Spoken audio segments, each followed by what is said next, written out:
አሁን ከፊት ለፊት ያለው ሰሞነ ሕማማት ከሆሳዕና በኋላ ሶስት ነገሮች የምናስብበት ነው። በሰሞነ ሕማማት አንደኛ የክርስቶስን መከራ እናስባለን። ሁለተኛ 5500 ዘመንን ያን ዘመን የጨለማውን ዘመን መስቀል የሌለበት የኃጢአት ስርየት የሌለበት የክርስቶስ ቅዱስ ሥጋና ክቡር ደም የሌለበት ቡራኬ የሌለበት ያን የጨለማ ዘመን ታሳየናለች። መጋረጃዋ ጥቁር ይሆናል።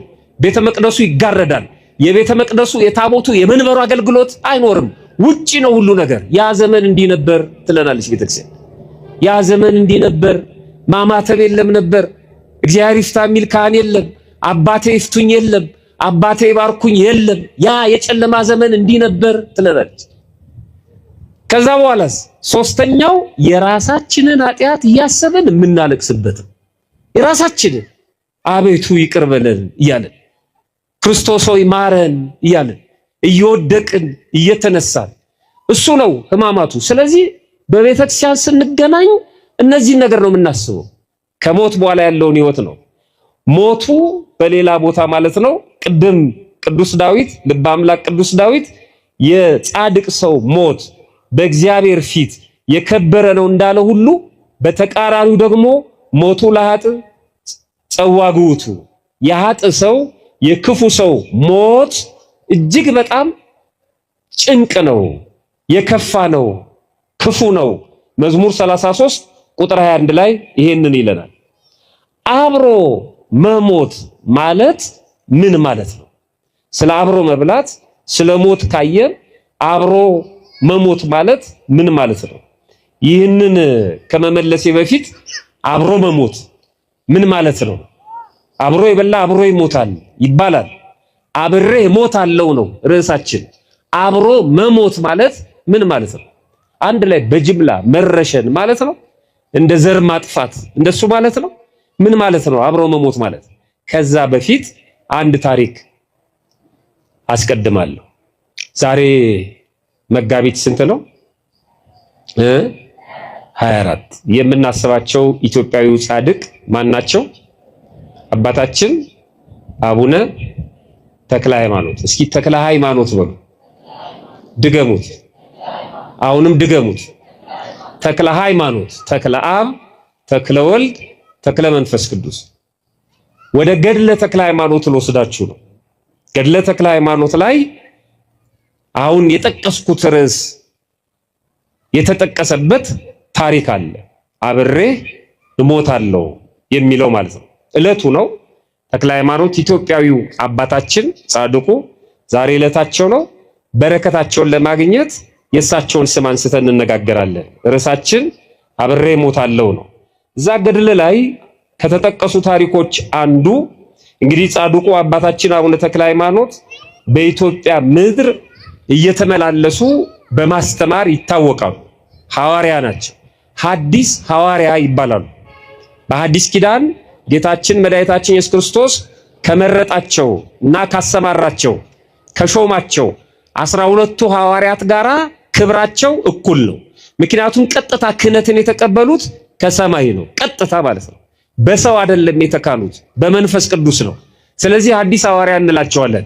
መንበራችንን የኢትዮጵያ መንበርም የሚጠራው በተክለ ሃይማኖት ነው። ሌሎቹ በመንበር ሲወዳደሩ ሮማውያን የቅዱስ ጴጥሮስ መንበር ነው ያለን ሲሉ፣ ሌሎቹም የቅዱስ ማርቆስ መንበር ነው ያለን ሲሉ፣ ኢትዮጵያ በአፋ እንዳትሆን አባቶቻችን ይህንን አጥንተው የኢትዮጵያ መንበርም የተክለ ሃይማኖት መንበር ነው። ለዚህ ነው መንበረ ተክለ ሃይማኖት የሚል ስም ለቅዱስ ፓትርያርኩ ኢትዮጵያን ለሚመራው የኢትዮጵያን ቤተክርስቲያን ለሚመራ ፓትርያርክ እንዲሰየም ቅዱስ ሲኖዶስ የወሰነው ማለት ነው።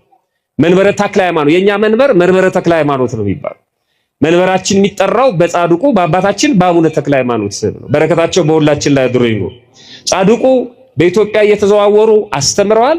በዚህ ዓለም የኖሩት በስጋ በምድር ላይ ተመላልሰው 99 ዓመት ከ10 ወር ከ10 ቀን ነው የኖሩት።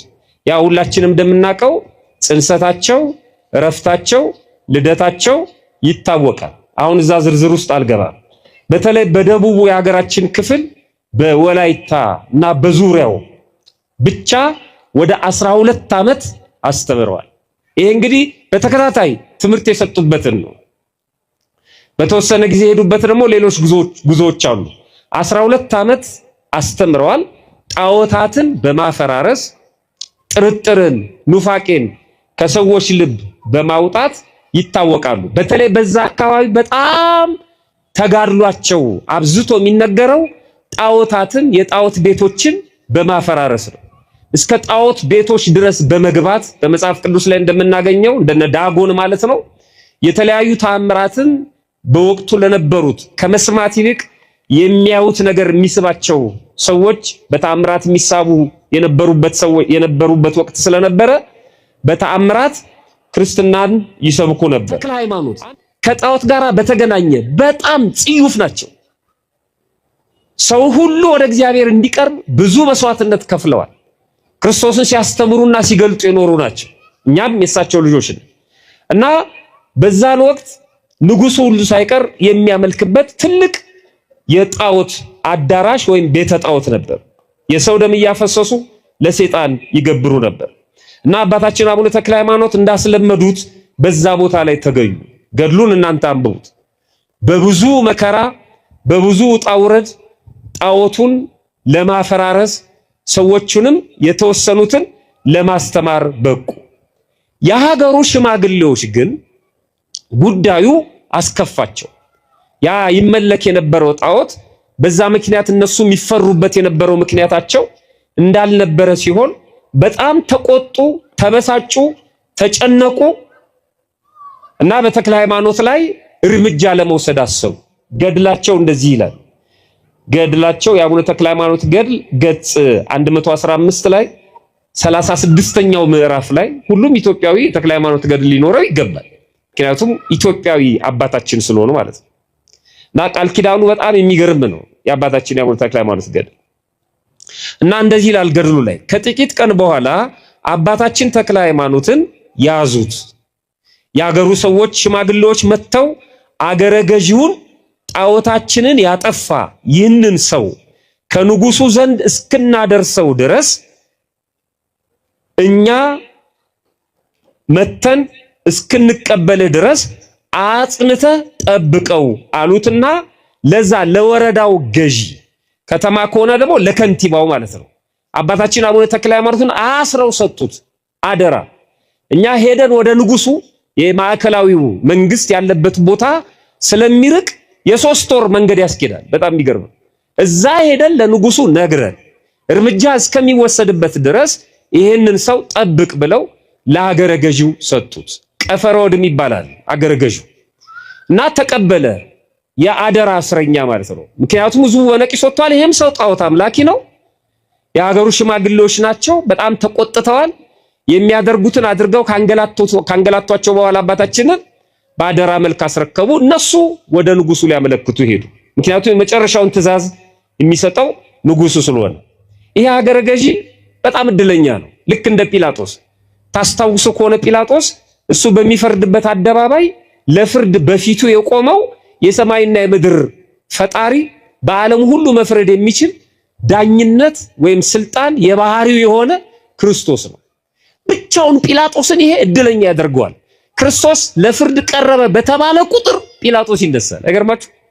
ሁሌ እድለኛ ነው። በሱ ኮርት በሱ ችሎት ክርስቶስ ነው የቀረበው። ይሄ ቀፈሮድም በጣም እድለኛ ነው። አባታችን አቡነ ተክለ ሃይማኖትን ለቸው እንዲሄድ በቤት ውስጥ እስረኛ እንዲሆኑ እግዚአብሔር ፈቅዶለት ማለት ነው ወሰዳቸው ወደ ቤቱ። በድሮ ጊዜ እንደዚህ ነበር። በጣሊያን ጦርነትም ጊዜ እስረኞችን የሚከፋፈሉት መኳንንቱና መሳፍንቱ ነበሩ። ጣሊያኖች ሲማረኩ ምክንያቱም እነሱን ሁሉ የሚያጉር በቂ እስር ቤት ስለሌለ ባላምባራስ ገሌ 5 ውሰድ፣ ፊታውራሪ ገሌ 3 ውሰድ እየተባለ ማለት እስረኛ ይከፋፈላሉ ማለት ነው። እንደውም አንድ ባለስልጣን አንድ እስረኛ ጠፍቶባቸው አንድ ጣሊያን እና ወደ አጤ ሚኒሊክ ቤተ መንግስት መጡ እና ዝም ብለው አይናቸው ይቀላውጣል ወደዚህ ይላሉ እና አንድ ባልንጀራቸው እንደ ምን ሆነው ነው ገሌ ሲላቸው አንድ ፈረንጅ ፈልጌ ነው። እንዴ ለምን? የሰጡኝ ንጉሱ የሰጡኝ እኮ ከይሄን ያህል ቁጥር እስረኛ አንድ ፈረንጅ አንድ ጣሊያን ጎደለ። ታዲያስ በቃ አንዱን ፈረንጅ አስገብቼ እዛ አቀላቅለዋለሁ ምን አገባኝ። እና ፈረንጅ ነበር የሚፈልጉት ምክንያቱም ይቆጠራል፣ ከባድ ነው። ጣሊያን ይሁን ጀርመን ይሁን አይመለከታቸውም እነሱ እና በሰዓቱ ማስረከብ ስለነበረባቸው ስለዚህ እንደሱ ስለነበር ነው ይሄ ባለስልጣንም አባታችን አቡነ ተክለ ሃይማኖትን ይዞ ወደ ቤቱ ሄደ። በ3 ወር ቆይታ ውስጥ ግን በጣም የሚገርም ነገር ተደረገ።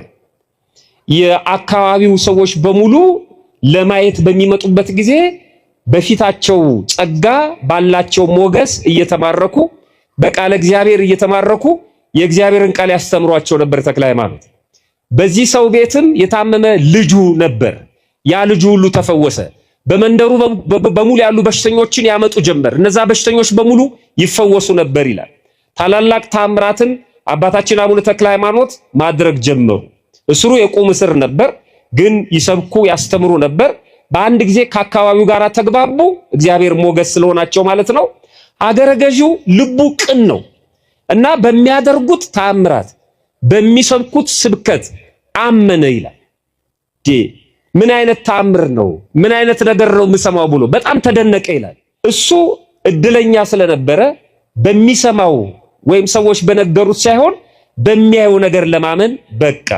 መጽሐፍ እንደዚህ ይላል። አንደኛ ዮሐንስ ምዕራፍ 1 ቁጥር 1 ላይ ስለ ሕይወት ቃል ከመጀመሪያው የነበረውና የሰማውን የነበረውንና የሰማነውን በዓይኖቻችንም ያየነውን የተመለከትነውንም እጆቻችን የዳሰሱትን እናወራለን። ሐዋርያት ክርስቶስን የሰበኩት እንደዚህ ነው። በነገራችን ላይ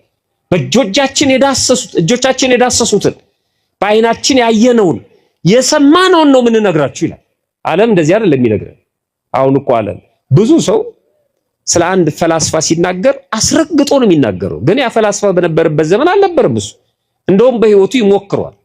የኦሾን ፍልስፍና እየሞከሩ ብዙ የዩኒቨርሲቲ ተማሪዎች ራሳቸውን ስተው አስፋልት ላይ ወጥተዋል። ይወክሩታል። ሰውየው እንዲያድርግ ያለውን ማለት ነው። ራሱ ኦሾ ይናገረው አይናገረው አይታወቅም። ጥርቅም የተሰበሰበ መጽሐፍ አንብበው ማለት ነው። በህይወታቸው ይሞክሩታል። ጅልነት ነው በጣም። ሐዋርያት የነኩትን፣ የዳሰሱትን፣ የሰሙትን፣ ያዩትን ክርስቶስን ግን ዓለም አልተቀበለው። እኛ ያየነውን የሰማነውን ነው የምንናገረው። በህይወት ልምዳችን የዳሰስነውን የሰማነውን ያየነውን ያልነበርንበትን ነው የነበርንበትን ያረጋገጥነውን ነው ያላረጋገጥነው። ለዚህ እኮ ሶሻል ሚዲያው ምስክር እገሌ አረፈ ብሎ ይለጥፋል። ሰንበዲ የዛ ሰው ቤተሰቦች ያን አይተው ግማሹ ይወድቃል፣ ግማሹ ያለቅሳል። ለሰዎችን ቅንጣት አዘኔታ የሌለው ትውልድ ብዙዎች እንደዚህ ናቸው። ራሳቸው መተው አልሞትኩም እስከሚሉ ያስቃሉ እኮ በጣም።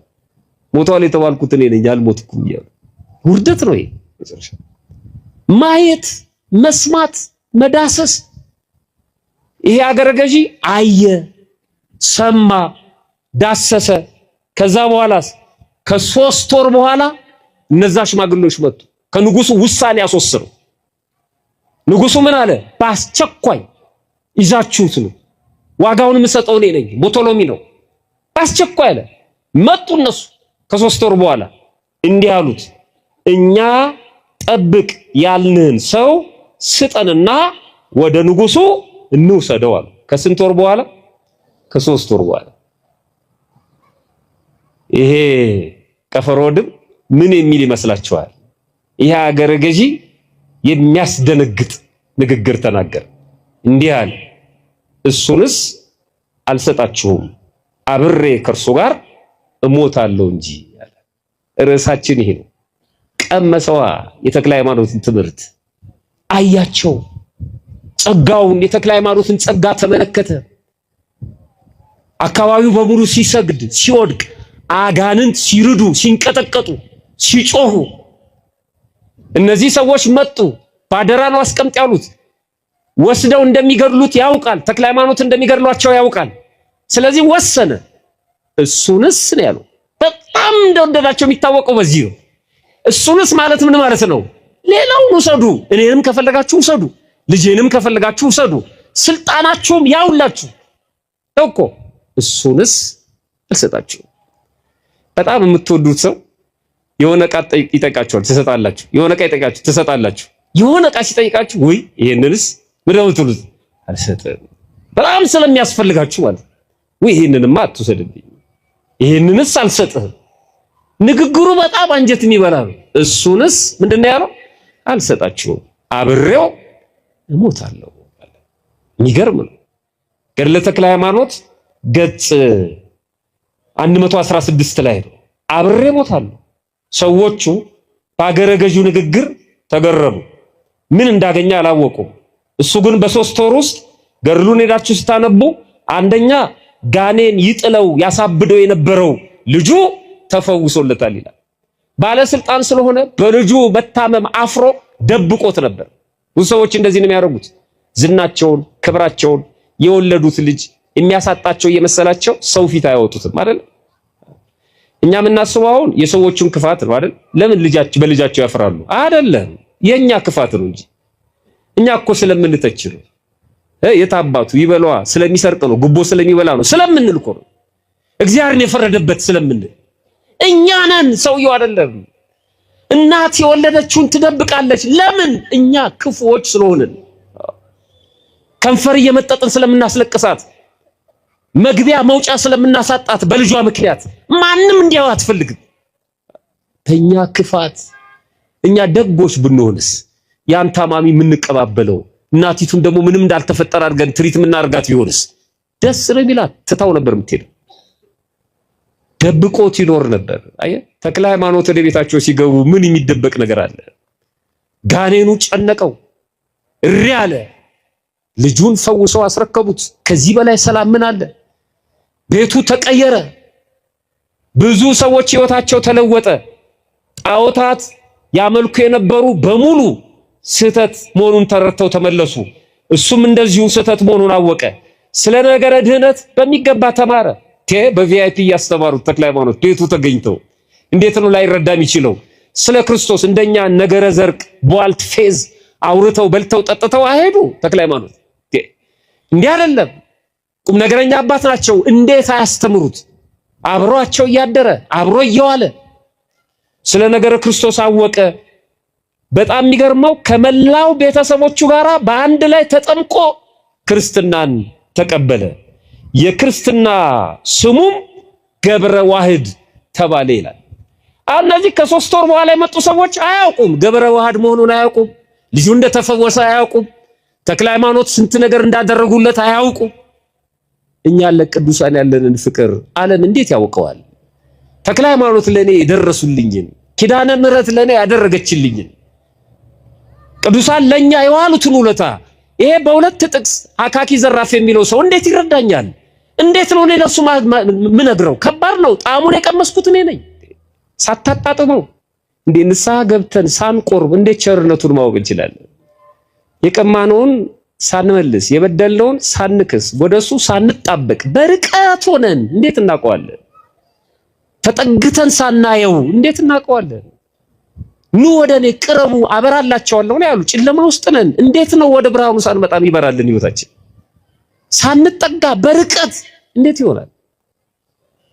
እነዚህ ሰዎች አላወቁም። ትክክል ነው፣ ርቀዋል። ገብረ ዋህድ ግን ቤት ነው ያለው። አባታችን አቡነ ተክለ ሃይማኖት ጋር ነው ያለው። አጣጥሞታል ፍቅሩን። ስለዚህ አይገርምንም።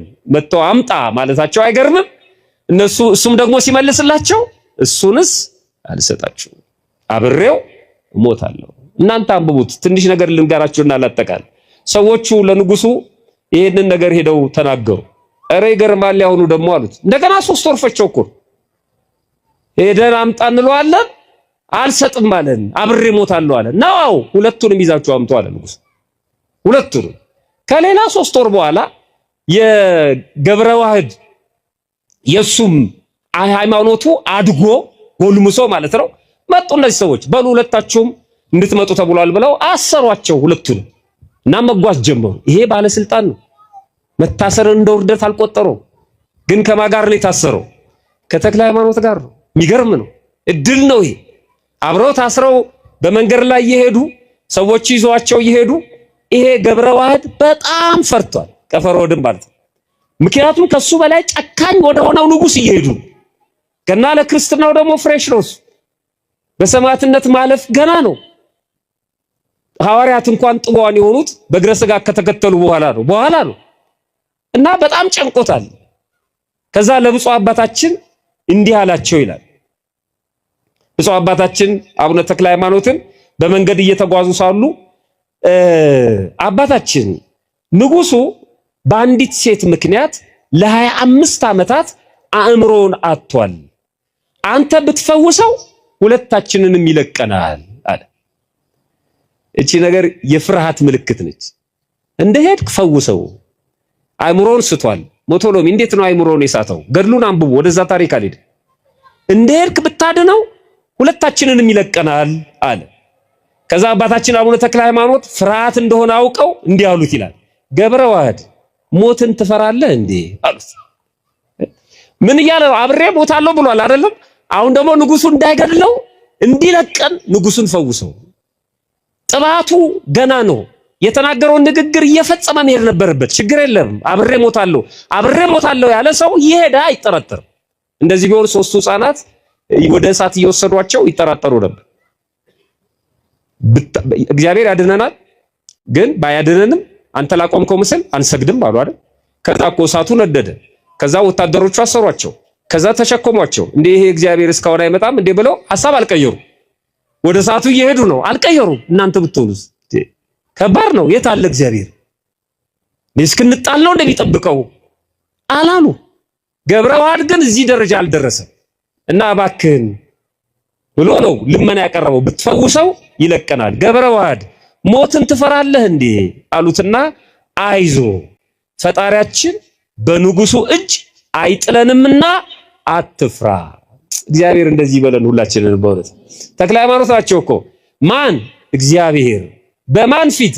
በንጉሱ እጅ አይጥለንም፣ ስለዚህ አትፍራ። እና ቅዱሳን እንዴት ነው ክርስቶስን የማይሰብኩት?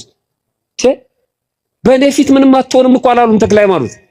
በእግዚአብሔር ፊት ምንም አንሆንም፣ ወደ እግዚአብሔር ነው የሚመሩት። አትፍራ አሉት። ንጉሱ ያው ሞቶሎሚ በአቡነ ተክለ ሃይማኖት እናት ምክንያት ነው ያበደው። ለአቡነ ተክለ ሃይማኖት የራሳቸውን ታሪክ ነው የሚነግራቸው። እሳቸው ያውቁታል። በእሳቸው እናት ምክንያት ነው አቁሉን የሳቶስ። ይሄንንማ አውቀዋለሁ ምናምን አላሉ። ዝም ብለው ነው የሚሰሙት። ከዛ መጨረሻ ላይ ሄዱ፣ ወሰዷቸው፣ በንጉሱ ፊት ቀረቡ። ባጭሩ ነው ምነግራቸው። ከዛ በንጉሱ ፊት ቀረቡ። ንጉሱ ምን አደረገ?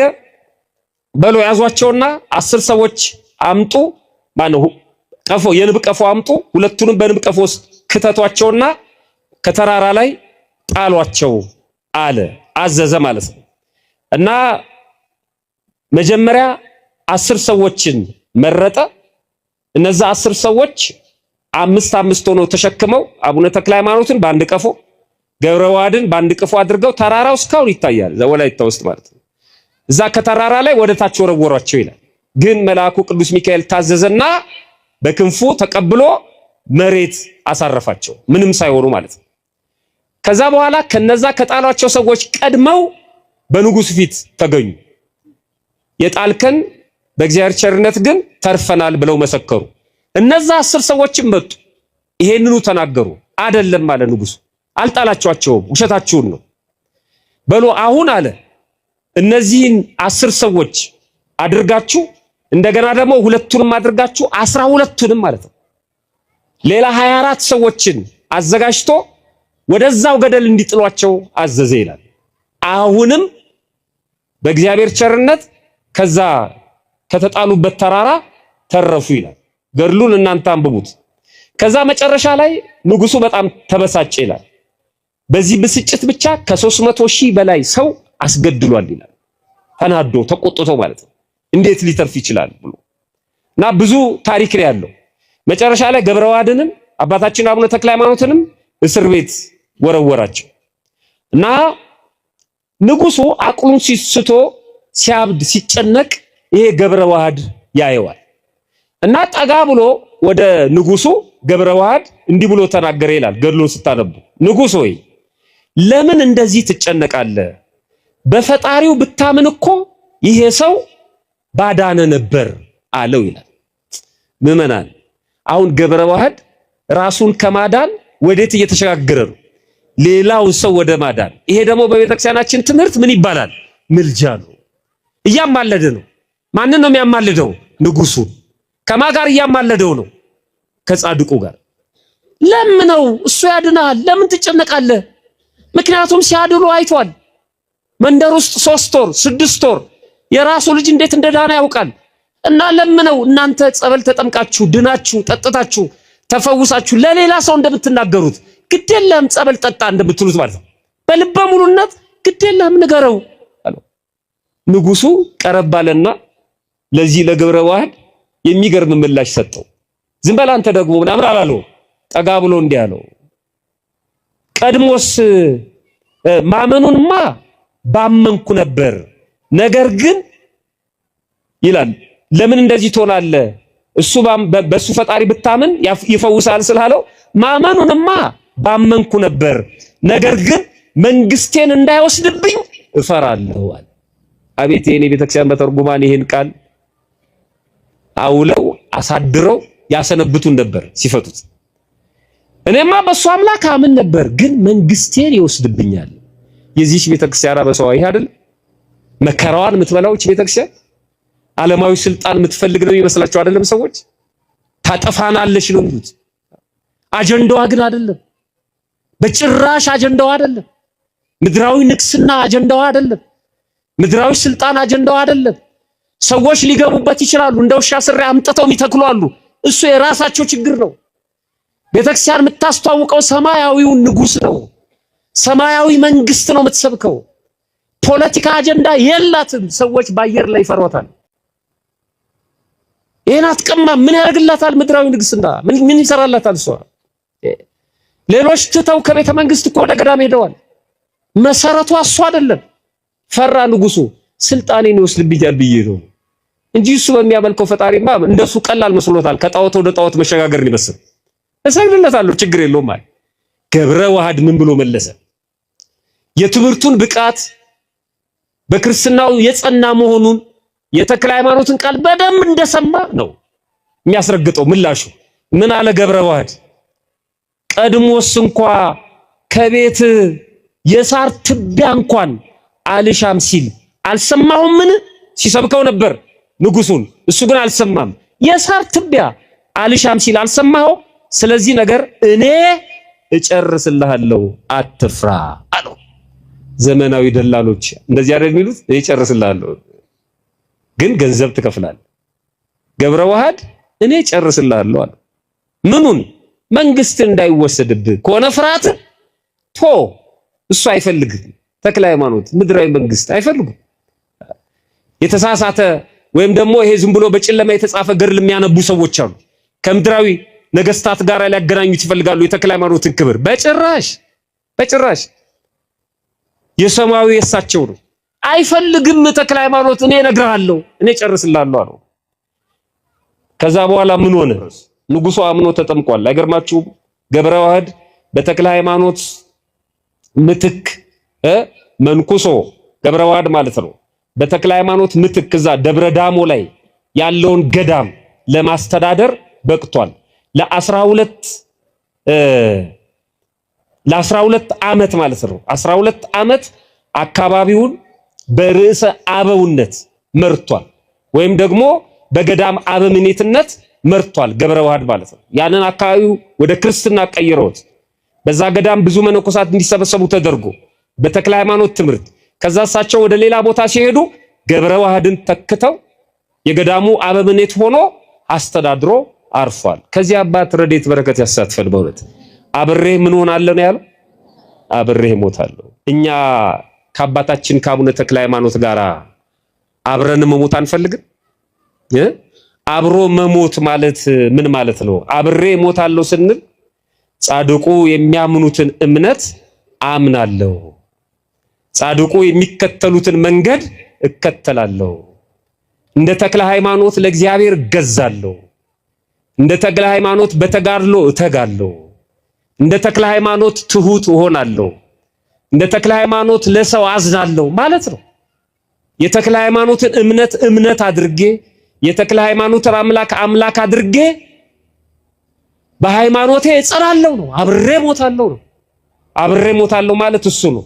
በጻድቁ ቤት ተወልዶ በጻድቁ ቤት አድጎ በጻድቁ ጓሮ መቀበር ማለት ነው። አብሮ መሞት ማለት በተክለ ሃይማኖት ቤት፣ በተክለ ሃይማኖት ግቢ፣ በተክለ ሃይማኖት ግቢና ቤት ማለት ቃል ኪዳን ቅጽሩ ማለት ነው። በሱ ኖሮ እስከ መጨረሻ ድረስ አምኖ መሞት ማለት ነው። አብሮ መሞት።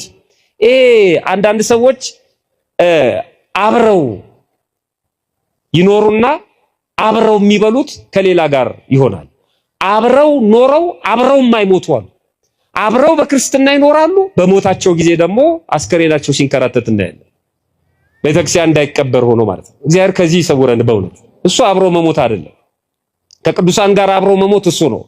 አንተ በዚህ በገድላቸው ላይ እንደዚህ ይላል፣ አንተ ከተቀበርክበት ቤተክርስቲያን አንተ ከተቀበርክበት ቤተክርስቲያንም በታነጸበት ቦታ የተቀበረ ሁሉ በእኔ ዘንድ ዋጋ አለው። ገሃነምን አያያትም፣ የገሃነም እሳት ከቶ አያይም። ስሙ በሕይወት መጽሐፍ የተጻፈ ነው። ስሙ በሕይወት መጽሐፍ ያልተጻፈ ሁሉ በቦታ አይቀበርም ይላል። አይገርም? እድል ነው ከተክለ ሃይማኖት ጋር ኖሮ ከተክለ ሃይማኖት ጋር መሞት። ከተክለ ሃይማኖት ጋር መሞት ማለት በገዳማቸው ብቻ መቀበር አይደለም። እሱ በሕይወት መጽሐፍ የተጻፈ ነው ይላል። ብዙ ሰው ወደ ተክለ ሃይማኖት ገዳም አስከሬን ወስዳችሁ ቅበሩ ይላል እና እዛ ስለተቀበረ ብቻ የሚጸድቅ ሰው አለ። ይሄን ቤተክርስቲያን አታበረታታም። በነገራችን ላይ ኑዛዜ የምትሰጡ እናቶች አባቶችም ለቤተሰብ ማዘን አለባችሁ። እንደው ከሞትኩ በኋላ የራሱ ጉዳይ ብላችሁ አይደለም። የቀድሞዎቹ አመሻሽተው ነው፣ ለቀብራቸው አመሻሽተው፣ ለጉዞ አመሻሽተው ሁሉን አድርገው ከንስሐ አባታቸው ጋር ተነጋግረው እዚህ ጋር እንደዚህ ያለ እዚህ ጋር እንደዚህ ያለ ብለው ስሞት እዚህ ልቀበር። ያሁን እኮ ምንም ነው፣ ዝም ብሎ ብቻ ተናዞ አይጧ እንዳለችው ነው ይባላል። አይጧ ልትሞት ስትል ብዙ አይጦች ከበው ምን አለች አሉ? ፍትሃቴ ጎንደር እንዲሆን አለች፣ ቀብሬ ደግሞ ደብረ ሊባኖስ። ማነች? አንድ ሽማግሌ አይጥ ኧረ ተይ እባክሽ አላት። እንዲህ አይነት ትዕቢት አሁን ይሄን ማን ይሰማኛል ብለሽ ነው ስትባላ፣ አይ እንደው ለደንቡ ብዬ ነው አለች። ለደንቡም ቢሆን አታው በቃ ለምንድን ነው ቋሚ የሚሰቃየው? እዛ ደብረ ሊባኖስ የተቀበሩ አስከሬኖች ልክ ቀብራችሁ ዞር ስትሉ የገዳሙ አባቶች ሲናገሩ ቀባሪው ከሄደ በኋላ ኃይለኛ ድምጽ ይሰማል። ሳጥኑ ወደ ታች ይወርዳል፣ አፈሩ ይመለሳል እንደዚህ እና ተቆፍሮ ሲታይ ሳጥኑ የት እንደገባ ይታወቅ። በሕይወት መጽሐፍ የማይጻፍ መጀመሪያውን እዛ አይቀበርም። ያው ገድሉ ነው የሚለው። ቢቀበርም ሳጥኑ ይሸሻል።